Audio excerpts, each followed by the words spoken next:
आराधना करने का अवसर दिया, इसके लिए सबसे बड़ा प्रभु का धन्यवाद हो। कहते हैं कि जहां पर आत्मा और सच्चाई से आराधना की जाती है वहीं परमेश्वर वास करता है। मार्क प्रेहाउस पेंतुकिस्ट का एक आत्मिक कलीसिया है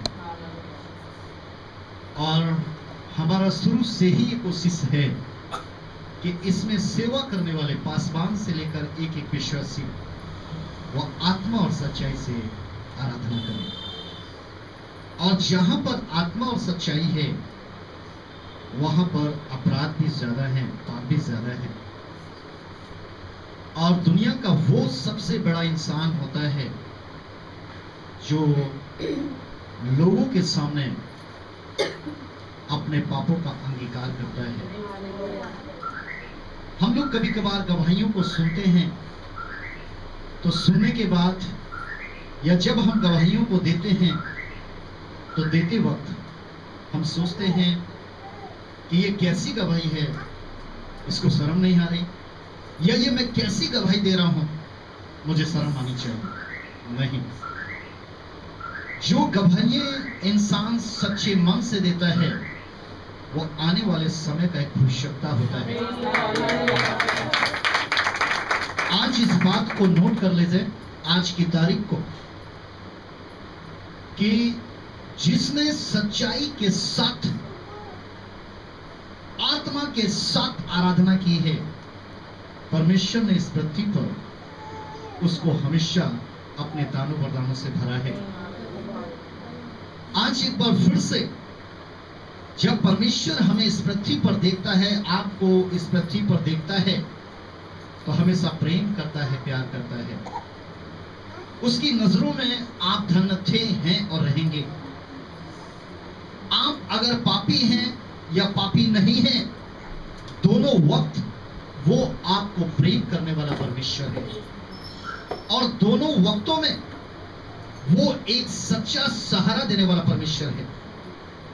दोनों वक्तों में वो वचन अर्थात वायदे का एक निभाने वाला परमेश्वर है।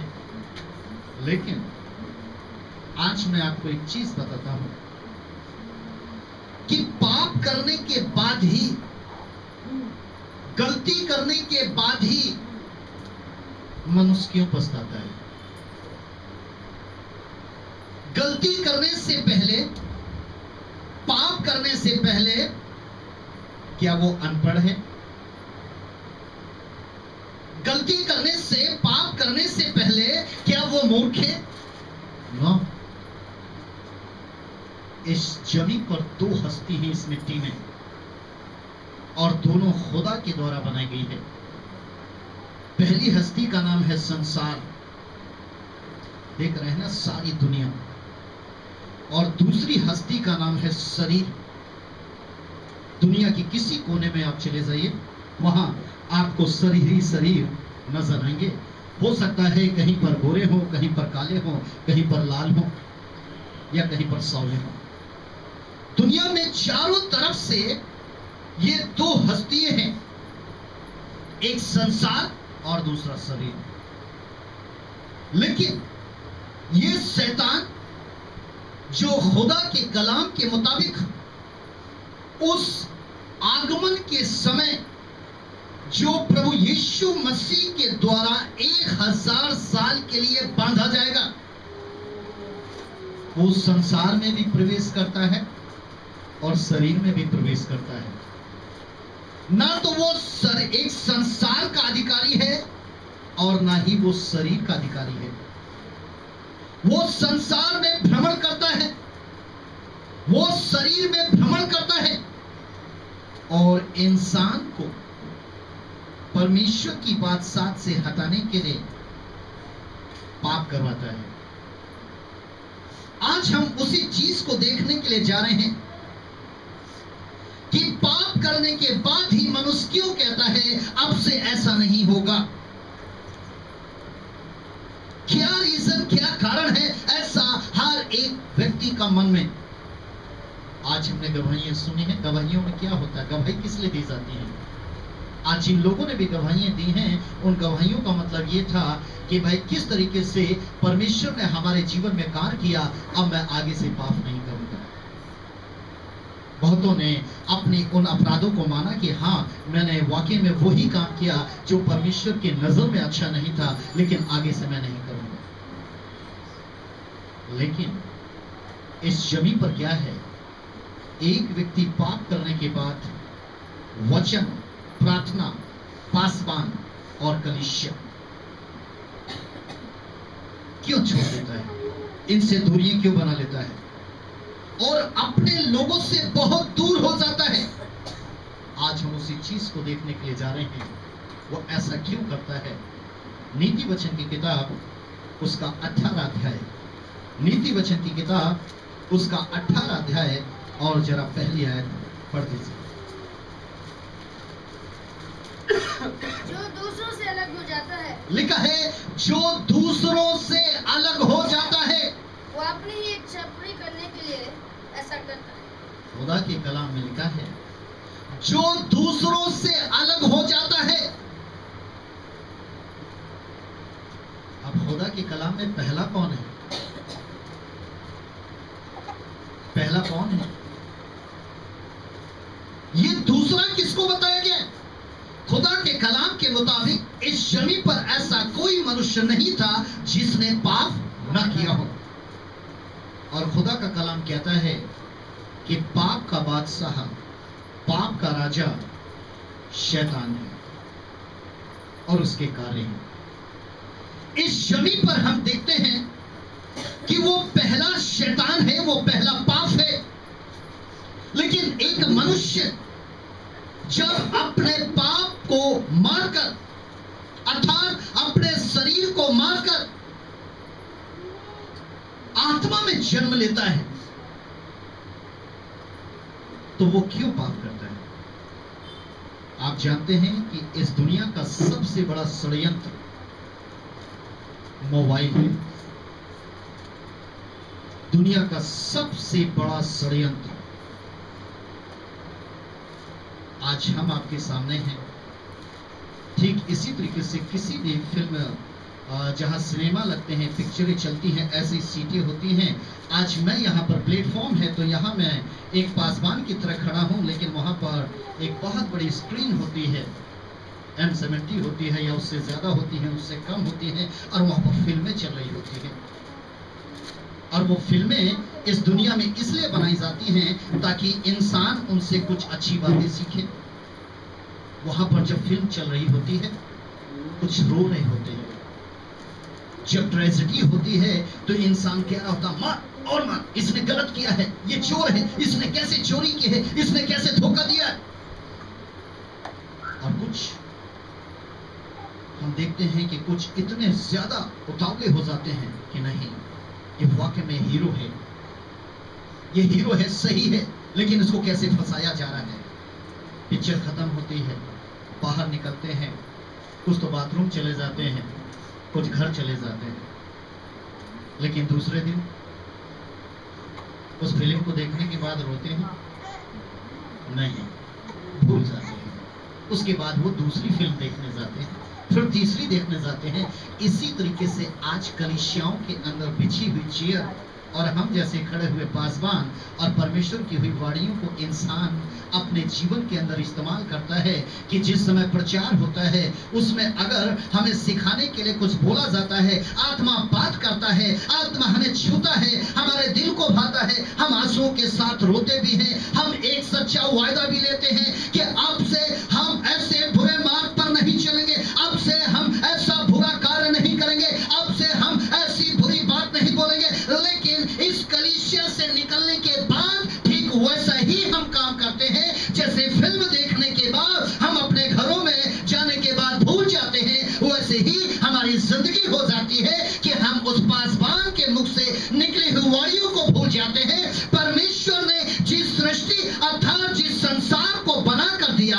जिस परमेश्वर ने इस शरीर को बना कर दिया, हम उस परमेश्वर को भी भूल जाते हैं, उसके वचनों को भी भूल जाते हैं और पाप करते रहते हैं। और जब पाप में हम एक बहुत बड़े पापी बन जाते हैं और हमसे गलती हो जाती है, तब हम कहते हैं कि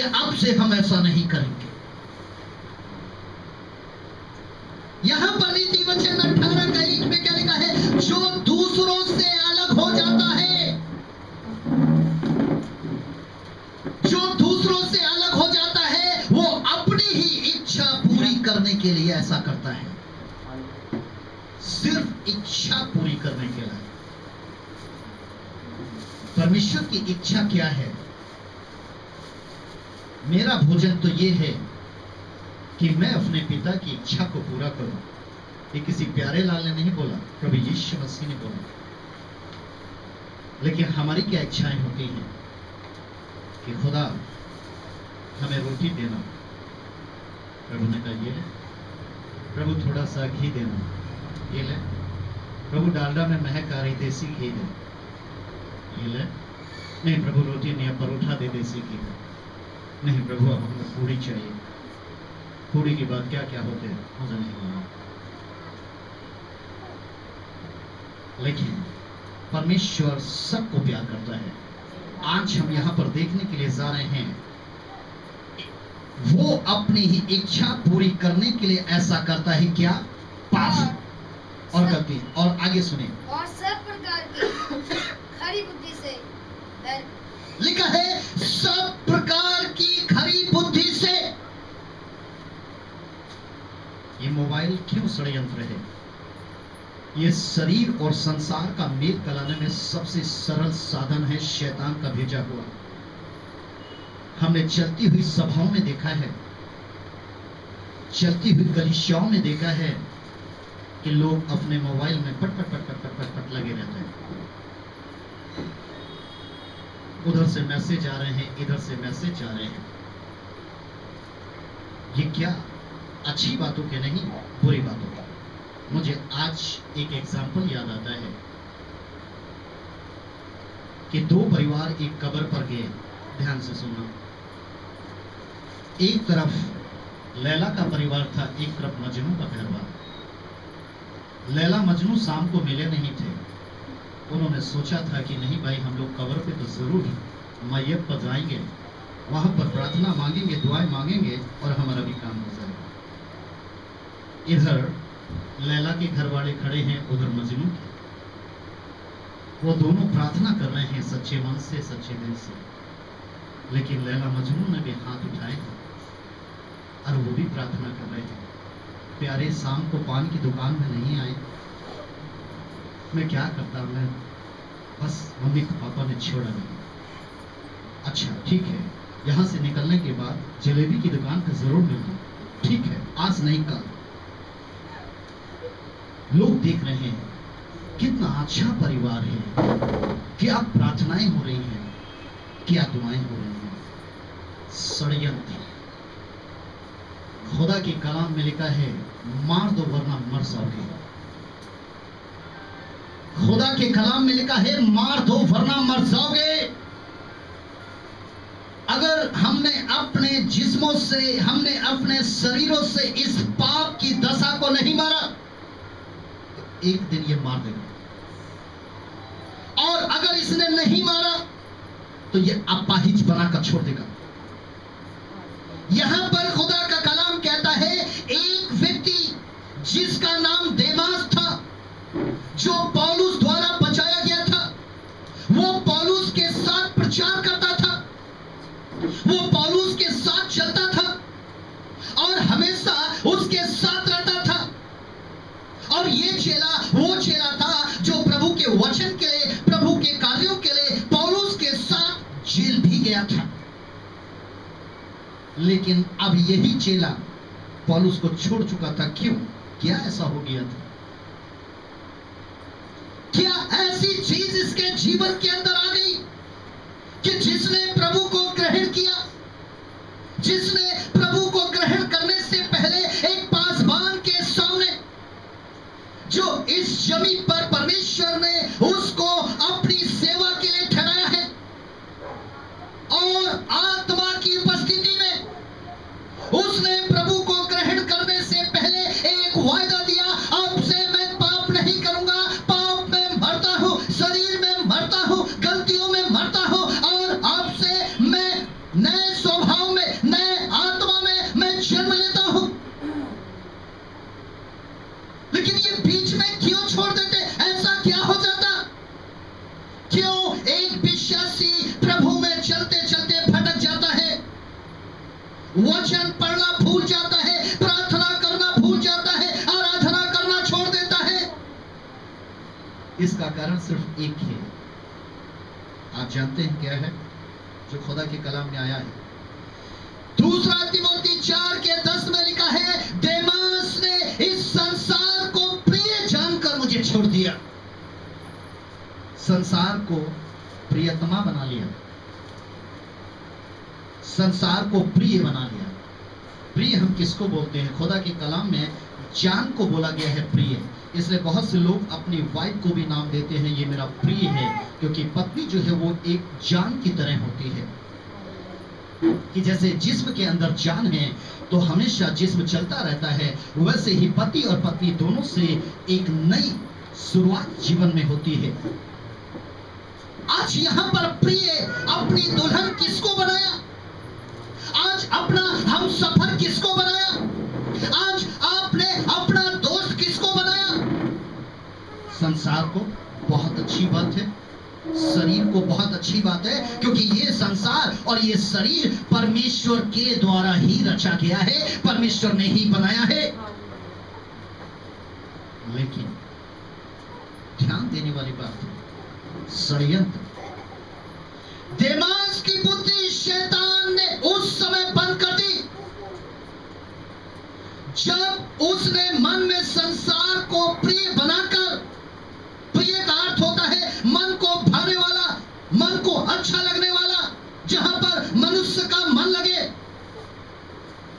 उसने सोचा कि जिनके बीच में मैं हूं, विश्वास, धर्म और भक्ति, इसमें तो खतरा भी है,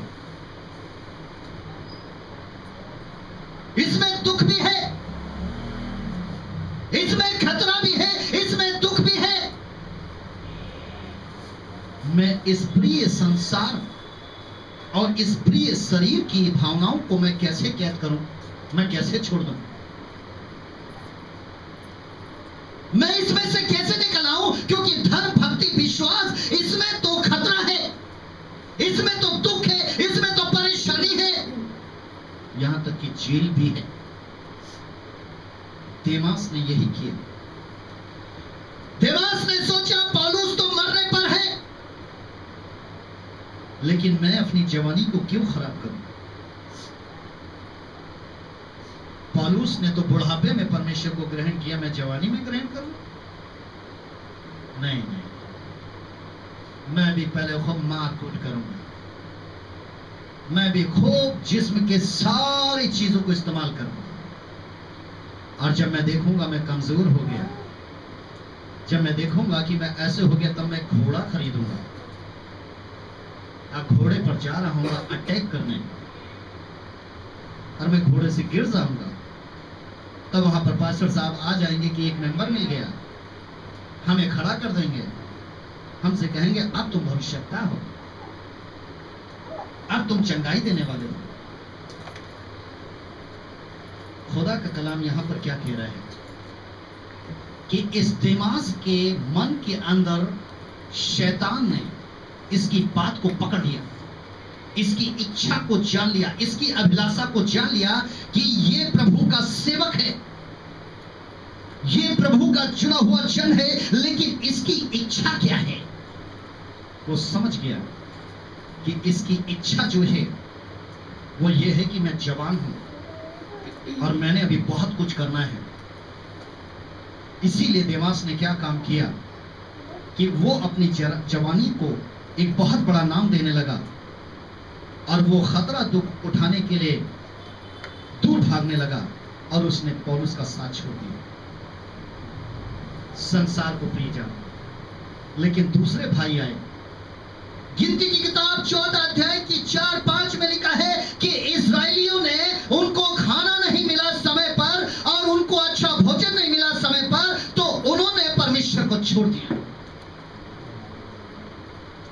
कि नहीं, इतना समय नहीं, हम लोग भूखे रह जाते हैं। समय से चर्च होना चाहिए, समय से वचन होना चाहिए, समय से प्रार्थना होना चाहिए, ताकि कम से कम हम लोग भोजन तो कर लें। लेकिन खुदा का कलाम कहता है इंसान रोटी से नहीं, इंसान रोटी से नहीं। लेकिन ये इस्राएली, इनके मनों को शैतान अच्छी तरीके से, इनकी इच्छाओं को शैतान अच्छी तरीके से जान चुका रह सकते, इनको खूब प्रभु में जाने दो, इनको विश्वास में बढ़ने दो, इनको धर्म में बढ़ने दो, भक्ति में बढ़ने दो, इनको अच्छा बनने दो, लेकिन मैं एक ऐसी भूख, यही होता है। किसी को रोटी की भूख होती है, तो किसी को जिस्म की भूख होती है, तो किसी को धन की भूख होती है। और इंसान कहता है कि मैं तो अब से ऐसा नहीं करूंगा। लेकिन मेरे प्रिय विश्वासियों को हमेशा स्मरण करना चाहिए कि मसीह लोगों में दो स्वभाव होते हैं। हो सकता है आज तक आप गलती करते रहे, पाप करते रहे, लेकिन आपको ये शिक्षा ना मिली हो, लेकिन आज आप हमेशा ध्यान करना कि मसीह लोगों में जिस समय आप प्रभु को ग्रहण कर लेते हैं और आप विश्वासी या मसीह बन जाते हैं, उस वक्त आपके अंदर, आपके मन के अंदर दो स्वभाव होते हैं। और ये दोनों स्वभाव एक दूसरे पर हावी होना चाहते हैं। और इन स्वभाव का नाम होता है एक पुराना स्वभाव और एक नया स्वभाव। मसीह विश्वासी जब प्रभु को ग्रहण करके बाहर आता है, तो उसके अंदर दो स्वभाव छुपे होते हैं, एक पुराना स्वभाव, एक नया स्वभाव। और पुराना स्वभाव नए स्वभाव पर हावी होना चाहता है और नया स्वभाव पुराने स्वभाव पर हावी होना चाहता है। अब वो कहता है हम किसी से कम नहीं। वो कहता है मैं बड़ा हूं तो तू छोटा है, मैं अच्छा हूं तो तू बुरा है, मैं पहला हूं तो तू आखिरी है। ये युद्ध चलता रहता है। इसलिए विश्वासी को वचन पर ध्यान देना चाहिए। ऐसे में एक विश्वासी को वचन पर ध्यान देना चाहिए, क्योंकि हमारे दो स्वभाव हमें जब नजर आते हैं, जब हम इंसान की गवाही को सुनते हैं और वो इंसान एक गवाही देता है, पहले मैं शराब पीता था, पहले मैं छोकरीबाजी करता था, पहले मैं चोरी करता था, पहले मैं झगड़ा करता था, पहले मैं ये करता था। इसका मतलब उसके अंदर पुराना स्वभाव भी है, लेकिन उसने पुराने स्वभाव को नए स्वभाव पर हावी नहीं होने दिया। उसने पुराने स्वभाव को दबा कर रखा है, उसने पुरानी बातों को भुला कर रखा है और नए स्वभाव को और नई बातों को उसने हावी बना कर रखा है। इसलिए विश्वासी को वचन पर क्या ध्यान देना चाहिए? क्योंकि अगर हम इस जमीन पर हैं और हम वचन पर ध्यान नहीं दे पाते, हम विश्वासी हैं और वचन पर ध्यान नहीं दे पाते, तो हम तो अपराध करते रहेंगे, हम तो अधर्म करते रहेंगे, हम तो पाप करते रहेंगे, हम तो गलतियां करते रहेंगे। और गलती करने के बाद, पाप करने के बाद जब हमें हमारा आत्मा हमें कायल करेगा, तो हम खड़े होकर कहेंगे अब से ऐसा नहीं होगा। हालेलुया। इसलिए इस वचन को याद रखना है जो आज हम आपको आत्मा में दे रहे हैं। इस पुराने स्वभाव को खत्म करने के लिए, इस पुराने स्वभाव को नए स्वभाव पर हावी ना हो देने के लिए, हमें इस वचन को हमेशा अपने हृदय में रखना चाहिए। क्या वचन है? 2 कुरिन्थियों 5:17 में, इसलिए यदि कोई मसीह में है, लिखा है इसलिए यदि कोई मसीह में है। यहां कितने मसीह लोग हैं? हाथ उठाइए। सभी मसीह लोग हैं। तो हम क्या है? उसके आगे लिखा है वो नई सृष्टि है।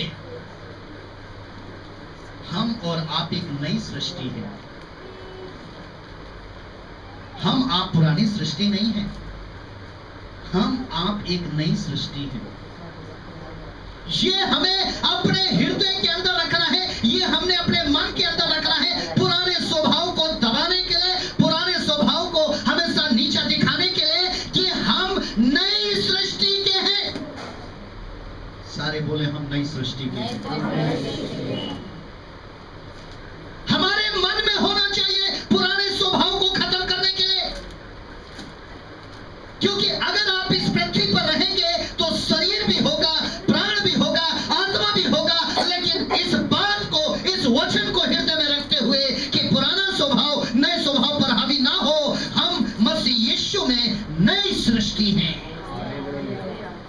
लेकिन कितना लोग पाप करने से पहले सोचते हैं गलती करने से पहले सोचते हैं, अधर्म करने से पहले सोचते हैं। ये सभी सोचते हैं तो ये सब करने के बाद। इसीलिए आज हर एक विश्वासी भाई बहन और हर एक धर्मी भक्त को जरूरत है अपने पुराने स्वभाव को दफन करने के लिए। कि खुदा के कलाम में लिखा है कि तुम्हारे मन के बदल जाने से तुम्हारा स्वभाव भी बदल जाए। आज खुदा का कलाम कहता है, उसी के आगे लिखा है 5:17 में, दूसरा ग्रंथियों में, पुरानी बातें बीत गई।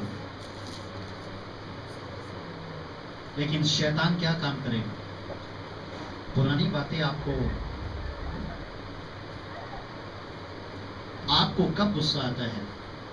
अपने आप में नहीं आता, अपने आप नहीं आता, जब उकसाया जाता है।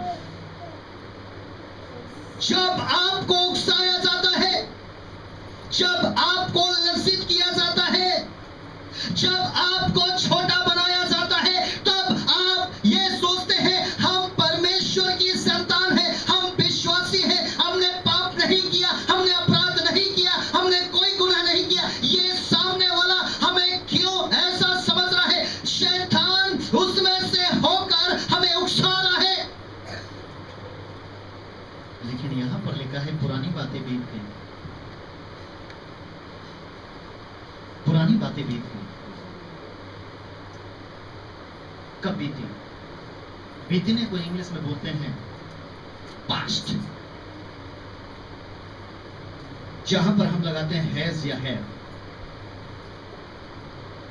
ये पास्ट हो चुका है, ये गुजर चुका है, ये एक भूतकाल था, पहले का था, वर्तमान नहीं है, भविष्य नहीं है, ये मिट चुका। इसलिए खुदा का कलाम कहता है पुरानी बातें बीत गई, नई बातें उत्पन्न हुई। इसीलिए नए स्वभाव में नई बातें होंगी और पुराने स्वभाव में पुरानी बातें होंगी। हमने मसीह को ग्रहण कब किया? मसीह हमारे अंदर कब समाया? आत्मा कब समाया? जब हमने पुराने स्वभाव को खत्म किया, पुरानी बातों को खत्म किया। जब मसीह हमारे अंदर आया तो हमारे अंदर एक नया स्वभाव आया और नई बातें आई। मेरे प्रियो, शैतान कभी नहीं चाहता आप नए बने। हालेलुया। वो आपको नए कपड़ों में देख सकता, नई गाड़ियों में देख सकता, नए मकानों में देख सकता है, पर नए स्वभाव में नहीं देख सकता। हालेलुया। वो नए स्वभाव में नहीं देख सकता। इसीलिए नया मकान लेने में कोई प्रॉब्लम नहीं करेगा, नया कपड़ा खरीदने में कोई प्रॉब्लम नहीं करेगा, नई गाड़ी खरीदने में कोई प्रॉब्लम नहीं करेगा। लेकिन प्रॉब्लम जब ही करेगा जब आप नए स्वभाव के साथ नई गाड़ी में बैठेंगे। हालेलुया। या नए स्वभाव के साथ नया कपड़ा को पहनेंगे, या नए स्वभाव के साथ आप नए घर में जाएंगे, तो वो प्रॉब्लम क्रिएट करेगा। आज एक प्रण लेना है। कितना लोग लंगोट लेकर आए? कोई नहीं लाया। लंगोट किसको बोलते हैं? वो अखाड़ा वाले लंगोट नहीं। पौलुस कौन सा लंगोट बांधकर कुश्ती करते थे? विश्वास। ये लंगोट, आज हमने इस लंगोट को यहां से लेकर जाना है। हालेलुया। खुदा का कलाम कहता है 1 तिमोथी 6:9 में कि शैतान के पास विश्वासी को पाप में गिराने के लिए कई प्रकार की चीजें होती हैं कि विश्वासी पुराने स्वभाव का ही बना रहे। अब इसमें क्या है? 1 तिमोथी 6:9 में, पर जो धनी होना चाहते हैं वे ऐसी परीक्षा और फंदे और बहुत सी व्यर्थ और हानिकारक लालसाओं में फंसते हैं जो मनुष्य को बिगाड़ देती है। ये शैतान धनी बनाने में रुकावट नहीं डालता, बल्कि क्या काम करता है? यहां पर 3 चीजें आई हैं। फंदा, व्यर्थ बातें और हानिकारक लालसा। हमने क्या कभी गौर किया है कि हमसे पहले जो हमारे आदि पिता थे, आपसे पहले जो इस जमीन पर मसीह थे, वो अपनी गवाही क्यों आपके मध्य में छोड़ रहे हैं? अरे ताकि आप उनके आदर्श और प्रेरणा बने। वो कह रहे हैं कि जब मैं इस संसार में आया तो मेरे साथ भी वही हुआ, मेरे साथ भी वही गुजरा जो तुम्हारे साथ होगा। क्योंकि शैतान कभी नहीं बदलता, शैतान के रूप हमेशा बदलते हैं। शैतान वही है जो आरंभ से था, लेकिन रूप कहीं हो सकते हैं। यहां पर लिखा है कि शैतान धन का लालच देता है, लेकिन इसके पीछे क्या क्या दे रहा है? फंदे, अर्थात जाल, जिसमें विश्वासी उलझता जाता है, उलझता जाता है, उलझते उलझते इतना उलझ जाता है कि वो कहता है नहीं। एक भाई ने 22 साल के बाद जब बाइबल को पढ़ा, उसका नाम अगर आप सुनेंगे तो कहेंगे कि ये उसका नाम था पीटर। 22 साल के बाद मैंने भी जिद कर ली थी, मेरा साथ में एक असिस्टेंट पास्टर भी गया था, लेकिन मैंने जिद कर ली थी कि आज इस जवान से जब तक बाइबल को नहीं पढ़वा लेंगे तब तक हम इसके घर से नहीं निकलेंगे। और जब वो बहुत सी आनाकानी करता रहा, लेकिन हमने उससे पढ़वाया। यही 2 कुरिन्थियों 5:17। 22 साल के बाद जब उसने बाइबल को पढ़ा था तो उसने क्या कहा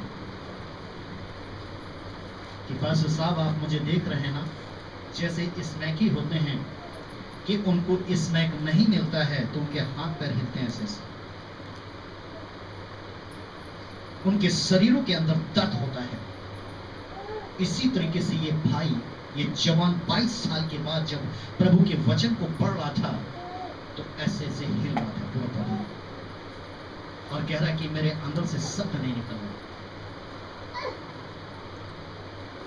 आज शैतान हमें इसी तरीके से देखना चाहता है कि वो हमें ऐसा उलझाता जाता है, वो हमें ऐसा फंसाता जाता है कि हम उस जाल में से, उस फंदे में से निकल ही नहीं पाते। और दूसरा चीज क्या थे? बहुत सी व्यर्थ और हानिकारक लालसाएं। पौलुस कह रहे हैं कि व्यर्थ लालसा क्या है? घृणित पाप जो मनुष्य को वेश्यागामी बनाता है। एक इंसान जिस्म का भूखा और प्यासा हो जाता है, वेश्यागामी बन जाता है। ये बहुत से प्रेरितों ने किया, ये बहुत से भविष्यवक्ताओं ने किया, ये बहुत से विश्वासियों ने किया। इसीलिए पहले के चुने हुए इस जमीन पर आपकी आदर्श प्रेरणा रहे हुए वो कह रहे हैं कि शैतान के इस व्यर्थ लालसा अर्थात घृणित पाप में न फंसना। धनवान को ही वेश्याएं पसंद करती हैं, उनका कोठे पर सब नहीं जा सकता। जिनका पास पैसा नहीं होता है वो पानी भरते हैं, वहां पान लाके देते हैं वहां। यहां पर क्यों पौलुस इस तरीके की हमें समझ दे रहे हैं? और तीसरी समझ दे रहे हैं, हानिकारक लालसा। हानिकारक लालसा का मतलब होता है हाय वो श्रापित पाप। ये वो नशे होते हैं जैसे शराब, चरस, गांजा, स्मैक, हेरोइन, अफीम। ये हानिकारक है कि ये हमारे जिस्म के अंदर ऐसे बैठ जाता है, हमारे अंदर ऐसा कब्जा कर लेता है कि सिवाय हानि के लाभ नहीं होता। क्यों हम इस जाल में फंसे? मनुष्य धनी तो होता है, लेकिन साथ में ये स्वभाव भी हो जाता है उसका क्या, जो अभी हमने आपको बताया, उलझने वाला। दूसरा घृणित पाप और श्रापित था, ये स्वभाव हो सकता है। आज खुदा के कलाम में उसके आगे लिखा था कि जो यही चीजें मनुष्य को बिगाड़ देती हैं और किस में डाल देती हैं, डुबो देती हैं, विनाश के समुद्र में डुबा देती हैं, और विनाश के समुद्र में डुबो देती हैं। आप सोच लीजिए कि हमने प्रभु यीशु मसीह को इसीलिए ग्रहण किया है कि आपके पुराने स्वभाव के कारण उस स्वर्ग में विराजमान परमेश्वर इस जमीन पर उसकी छोड़ी गई धर्म, भक्ति, विश्वास आपके कारण घृणित, आपके कारण छोटे, आपके कारण बदनाम हुए। तो ऐसा मनुष्य के साथ परमेश्वर क्या बर्ताव करेगा? यहां पर लिखा है, शैतान विनाश के समुद्र में डाल देता है जहां से मनुष्य कभी बाहर नहीं आ सकता, अर्थात हमेशा की मौत। मेरे प्रिय, नई सृष्टि का विश्वासी नए स्वभाव का होता है, और हमेशा ऐसी ही संगति व बातों से, हमेशा ऐसी संगति और ऐसी बातों से दूर रहता है जो उसे पाप में डालती है, पाप में डालती है। एक भाई थे जिन्होंने प्रभु को ग्रहण किया था। वो कहने के पास साहब, मैं देख रहा हूँ कि तंबू के पीछे जो लोग खाना बना रहे हैं वो पीने वाले हैं। अगर आप मुझे इजाज़त दे दें तो मैं वहाँ बैठ जाऊँगा, मैं उनको सावधान करता हूँ। मैंने कहा तो आप थोड़ा सा उनको समझाना कि देखिए, मैं भी पहले ऐसे थे, ऐसा नहीं करें, क्योंकि यहाँ पर जो है ये एक अच्छा मीटिंग है, इसलिए खाना विश्वासियों के लिए बना। मीटिंग शुरू भी नहीं हुई थी, मेरे पास खबर आई कि कोई चूल्हा का पास बैठे थे, वो तो गिर गए। मुझे विश्वास नहीं था कि ये वही गिरे हैं जो हमसे कह के कहते कि पास्टर साहब मैं उन शराबियों को देखे रहूंगा। वो खुद ही इतना पी के टुन्न हो गए कि वो सारा जितने भी वहां पर पीने वाले थे, उन्होंने कहा सबसे पहले इस भाई को टुन्न कर दो। आज हम भी ऐसे हैं, वो तो शराब में टुन्न थे, लेकिन हम किस में टुन्न हो जाते हैं? पहला कुरिन्थियों 15 अध्याय 33-34 में पौलुस कहते हैं, मेरे प्रियो, मेरे विश्वासियों, धोखा ना खाना, बुरी संगति अच्छे चरित्र को बिगाड़ देती है। बुरी संगति अच्छे चरित्र को बिगाड़ देती है। विश्वासियों, बुरी संगति से दूर रहो, क्योंकि तुम प्रभु में नई सृष्टि हो। नया बनो, नया करो, नया देखो और नया सुनो। परमेश्वर हर एक मसीहों से यही चाहता है कि पुरानी बातें बीत गई, पुराना स्वभाव दब गया, लेकिन नई बातें आ गई और अब हमारे पास एक नया स्वभाव आ गया। आज जितना ताली बज रही है, यह पूरा जिंदगी ताली बजती रही। पाप करने के बाद नहीं, पाप करने से पहले। यह हमारे जीवन की एक अच्छी गवाही होना चाहिए। याकूब 1:14 में लिखा है, प्रत्येक व्यक्ति अपने मन के नए स्वभाव की इच्छा में फंसकर पाप में नहीं गिरता। याकूब इस बात की गवाही देता है, प्रत्येक व्यक्ति अपने मन के नए स्वभाव की इच्छा में फंसकर पाप में नहीं गिरता, परंतु अपने पुराने स्वभाव की इच्छा में फंसकर पाप में गिरता है। नई बातों के कारण, नए स्वभाव के कारण। मेरे प्रियो, आपने क्या किया या क्या कर रहे हैं, ये सिर्फ आप जानते हैं। अगर बैचलर हैं तो माँ बाप नहीं, अगर हम शादीशुदा हैं तो हो सकता है परिवार के लोग ना जानते हो, लेकिन इसका अंजाम आप जो कर रहे हैं, हो सकता है कि आपके परिवार के लोग ना जानते लेकिन मेरे प्रियो, एक बात मैं बताता हूं, इसका अंजाम आप नहीं जानते, वो जानता है।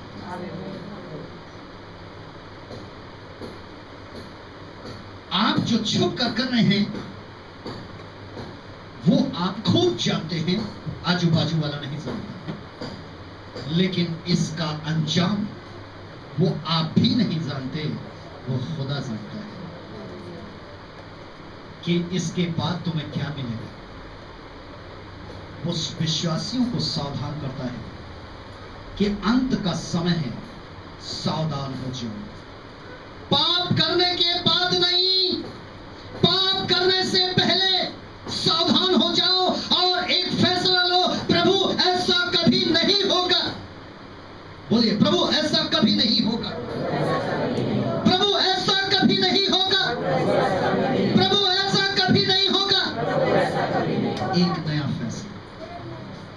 अभी बाहर शैतान भी सुन रहा है, कह रहा है अच्छा निकलो बाहर, पादरी तू भी बहुत बोल रहा, तू भी बाहर निकल। हम कितना इस फैसले पर रहेंगे, आप कितना इस फैसले पर रहेंगे। शैतानी भरी बात है, आपको शैतान पाप में ना गिराए उससे पहले आप जो सबसे बड़े खिलाड़ी रहे, हमारे सबसे बड़े हीरो, जो बहुत ही धनवान और जिस्मों के मामले में भी, धन के मामले में, वो है मिस्टर डेविड दाऊद। वो कहने लगे कि मैंने इस संसार में ऐसा क्या किया कि ये सब छोड़ दिया। मैंने ऐसा पृथ्वी पर ऐसा क्या चीज किया कि जिससे मेरा पुराना स्वभाव भी खत्म हो गया और पुरानी बातें भी खत्म हो गई। गौर फरमाना, भजन संहिता की किताब 119 का 11 में, मैंने परमेश्वर के वचन को अपने हृदय में रख छोड़ा है ताकि उसके विरुद्ध पाप ना करूं। दाऊद ने परमेश्वर के वचन को अपने हृदय में रख लिया था कि मैं मसीह में नई सृष्टि हूं, पुरानी बातें बीत गई, अब मैं नया हूं। और दूसरा क्या चीज, भजन संहिता 119 का 101 में, मैंने अपने पांव को हर एक बुरे रास्ते से रोक रखा है जिससे मैं परमेश्वर के वचन के अनुसार चलूं। क्योंकि हम कभी कभार अपने पांव को बुरे मार्गों से नहीं रोकते हैं, बल्कि मन पांव को भी उकसाता है। पांव तो कहता है अरे क्यों थका रहे हमें उधर ले चलने के लिए, लेकिन मन उसको उकसा देता है, अर्थात इच्छा उसको उकसा देती है कि नहीं तू बुरे कार्य की तरफ चल। लेकिन दाऊद कह रहे हैं कि पहला काम मैंने पुराना स्वभाव को मारने के लिए, पुरानी बातों को मारने के लिए सबसे पहला कार्य किया कि परमेश्वर के वचन को अपने हृदय में रख छोड़ा कि उसके विरुद्ध पाप ना करूं। और दूसरा कार्य क्या काम किया कि मैंने अपने पांव को उस बुरे मार्ग से हटा कर रखा जिसमें मैं गिर न पड़ा। पौलुस भी तो गवाही देते हैं कुलुस्सियों की पत्री 3 का 16-17 में, वचन को हृदय में अधिकाई से बसने दो। मेरे प्रियो, पाप करने के बाद वचन से दूर ना भागो, वरन वचन को अपने हृदय में समाए, अधिकाई से समाए, और भागे तो उस बुरे मार्ग से भागे, उस बुरी संगति से भागे, उन बुराइयों से भागे, उन पापों से भागे, वचन से नहीं। इब्रानियों की पुस्तक 13 का 17 में लिखा है, अपने अगुओं की आज्ञा को मानो और उनके अधीन रहो। अभी मैं ऐसे सुनकर क्या, एक पता नहीं कौन पास्टर है क्या है मुझे नहीं मालूम, सुनकर तो पता होगा, उसका नाम हेनरी है, नहीं मिला, एंड्रू है। वो कहने लगे कि पास्टर मार्क मैं यहाँ से कोर्स करके आया। मैंने कहा वहां पर आप डैनियल पॉल को जानते हैं? मैं किसी मनुष्यों पे भरोसा नहीं रखता। भी सोच रही काहे पे फालतू बात कर रहा है। गोल्डी भी सोच रहा क्या बात है। गोल्डी सिर्फ मन में एक बात कह रहा था कि बस पास्टर मार्क को छोड़ के आऊं, फिर मैं तुझसे निपटता हूं। मुझे पता है अब वो अपने कि मैं मनुष्यों पे भरोसा नहीं करता। मैंने कहा आपकी कलीसिया है? हाँ जी है। मैंने कहा आप उनके बीच में जो प्रचार करते हैं मनुष्य बनकर करते हैं परमेश्वर? मैं चेला बनकर करता। मैंने वेरी गुड। मैंने कलीसिया आप पर विश्वास करती है? हाँ जी जरूर करती है।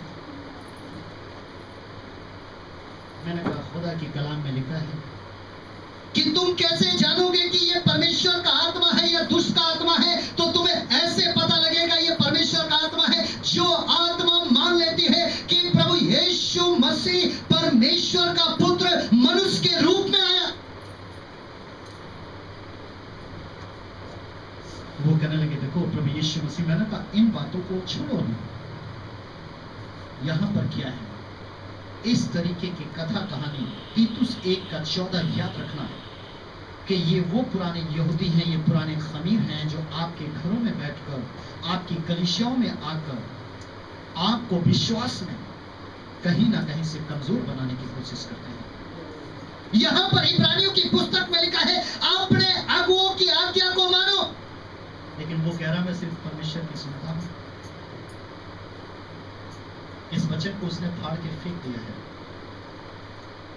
क्योंकि उसको शैतान ने इस पृथ्वी पर इसीलिए रखा है ताकि वो घरों में जाकर विश्वासी जो प्रार्थना में धावक हैं, जो योद्धा हैं, जो प्रार्थना में वीर हैं, उनके घरों में जाकर काम करें। इफिसियों की पत्री 6:5 में लिखा है हे प्रियो, जो लोग इस संसार में तुम्हारे स्वामी हैं अपने मन की सिधाई से डरते और कांपते हुए जैसे मसीह की वैसे उनकी भी आज्ञा का पालन करो। लेकिन पाप करने के बाद हम पासवान को क्यों छोड़ते हैं?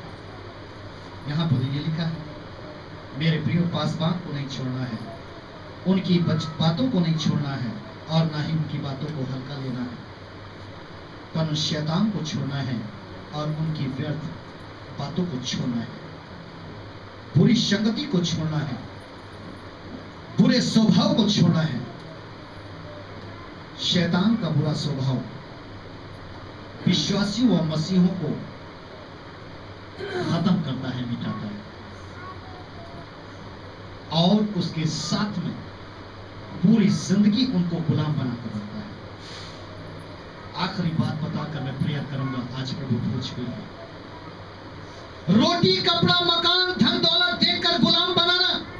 लूका की किताब 4:3-8 घरों में पढ़ना कि यहाँ पर शैतान रोटी कपड़ा मकान धन दौलत देकर गुलाम बना रहा, राजपाट नौकरी पदवी देकर वो गुलाम बना रहा। यूहन्ना की किताब 6:15 में माता पिता भाई बहन पति पत्नी बेटा बेटी दोस्त इनमें होकर गुलाम बना रहा। मत्ती की किताब 16:23 में